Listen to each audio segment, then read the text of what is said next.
Nosikavana tamin'ny fomba ofisialy nanomboka ny sabotsy 7 ny volana Jona teo kosa ny tany fianarantsoa ny fanentanana nasionaly ho an'ny fampidirana sy famerenana an-tsekoly ny ankizy.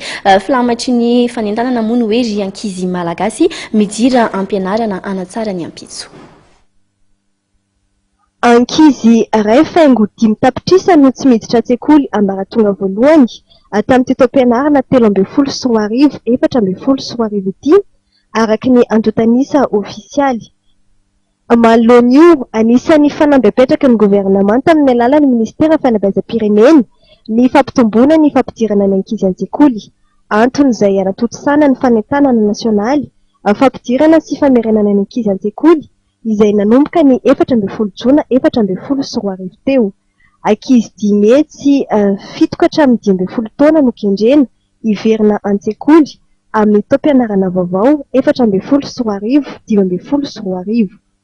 Anisan'ny programme filohan'ny Republika izao zavatra atao zao ary ao anatin'ilay programme ny ao anatin'ny telefonina tsy maintsy atomboka ito asa lehibe miandratsika ito zany volana mahery tao amin'ny fanangan'ny gouvernement efa tetsika dia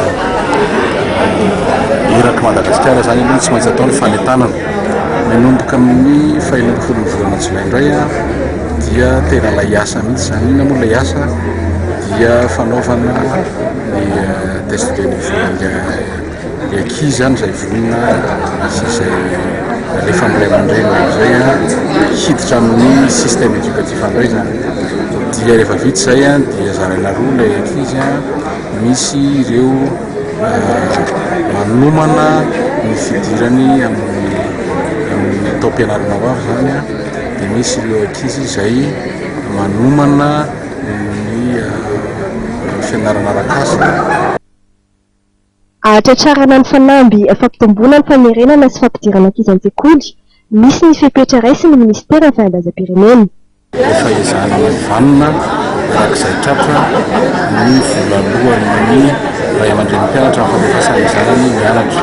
Arak'izay tratra ho eo satria tiana na tsy tiana ny association mpampianatra fano tena contribuer ihany amin'ny zavatra maro samihafa sahala amin'ny fanatsarana ny sekoly, sahala amin'ny hoe fanampiana ihany koa ireo karaman'ny mpampianatra framma satria tadio tsara fa ny subvention omena ny mpampianatra framma dia karazana supplément de salaire fa tsy hoe ny subvention remplacé amin'ny manolo zany ny karaha dia ny droit d'inscription zany no tena tsy hisy intsony ary ny charge hafa zany ezahana